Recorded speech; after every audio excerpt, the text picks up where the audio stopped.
right. And so what are your memories of General Gray? My first assignment, we used to take a lot of folks from Camp Lejeune and go up to 4th MAB and augment the brigade during their exercise period. So he, at that time, had the 4th MAB, and he was a brand new 1-star. So that was actually my second experience with him, but of course at that time the brigade was getting ready to do an exercise up in what we call Northern Wedding Boulevard, which is up in the Shetland Islands, and then we went to the Netherlands and then on into Germany. So that was my first or second and probably more familiarization with him at that time, because we worked pretty hard during the week as far as staff type work and so forth. My first time to ever see the general was when he was a colonel. He was a full bird colonel, and I don't remember the unit that he had. I don't think it was 9th Marines, but he was with in Okinawa, assigned to 3rd Division over there. And I was a combat cargo officer on the USS Dubuque, and we were getting ready to do the evacuation of Vietnam. And he came aboard the ship and gave us some, information about what to expect and so forth. And at that time, we really didn't know when the evacuation would go and then how we were going to execute it. At one time we talked about going up the Qua Viet River and all the way up to Saigon and doing something like that, but as it turned out, we stayed offshore and took refugees on board for a couple of 3 weeks, and then shuttled them into the Philippines and so forth. So those are the first I guess 2 times that I would say was intimately involved with some of his, at least, efforts and his work with both the brigade and when we did the evacuation of Vietnam, because he had a lot of information about that.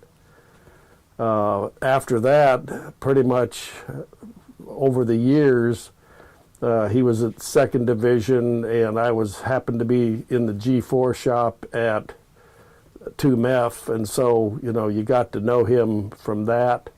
I also was heavily involved in the maritime prepositioning ship system. He was an advocate of trying to make packages on those ships that would be combat ready, and that was difficult to do, being a logistician trying to get everything on board, and yet he wanted to have it more or less combat loaded. So we had to just do some juggling, I guess you'd say, in order to make all that work. So those were the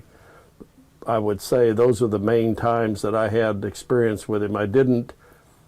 He was at headquarters Marine Corps. When I was at headquarters, he came up and took over as commandant of the Marine Corps at that time. That would have been the 87, 88, 89 time frame. And so at that time, I was working maritime prepositioning again, but I was over at INL, so having a lot of exposure with the commandant in that position, it wasn't a whole lot, even though we knew who he was, and of course we appreciated the fact that he wore camouflage utilities all the time, and we kind of enjoyed that. So it was a real good experience being around him, not only as a 1-star, but as a 4-star. I mean, the times and the efforts and his personality never changed. He was always a go-getter, very flamboyant, and just a pleasure to work with. All right. So what does General Gray's legacy mean to you as a Marine and citizen? Well, I think primarily, because I've just been a citizen only a few years now since I've been, was on active duty, I think emphasizing the infantry, our infantry roots and where we came from and what, I guess you'd say, what our main focus of effort. And he more or less not that the commandants that we hadn't had in the previous time and since then, he just seemed to emphasize the infantry side of things a lot more, and which just refreshes you and makes you understand that that's what you're really all about. And that's what the Marine Corps is all about, is that infantry background and so forth. So that was my experience with him, and seeing how he emphasized that, which I thought was, really the way to do, be the commandant. What core values of the Marine Corps inspire you the most? Duty, honor, country, the whole, all that good stuff. Those are just things that I think everybody should understand, from the time you're, whether it's even in grade school. And I know things have changed since then, but, getting up and saying the Pledge of Allegiance every morning in grade school all the way through high school, at least the first class you did in high school, and even in college, we did that. So that's, to me, something that you just have to do every day. What personal impact has General Gray had on you or others? Well, I think for the most part, as I've already reiterated, the fact that the infantry emphasis, I think, is what we all have to remember. I was a combat engineer, then became a logistician, but he was always emphasizing the infantry side of things, and that's what we're all about. So that was to me, that was his biggest impact on my career and on my outlook about the Marine Corps. When telling others about General Gray, what do you tell them? Well, a very down-to-earth guy. He's all about, the Marine Corps. He's all about the infantry and the mission success, all those kinds of things that, you'd say are pretty much natural. But he's not political. He does things the way, most Marines feel should be done. And he was a Marine's Marine the whole time he was in. Do you have any special personal memories, or serious or fun or otherwise, of General Gray?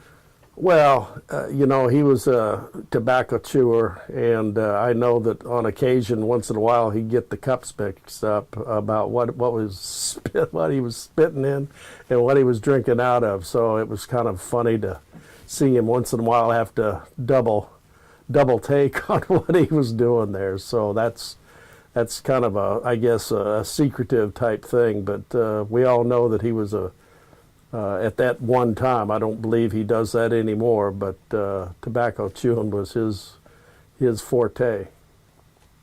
How is Jacksonville and Onslow County as the home of the Marines?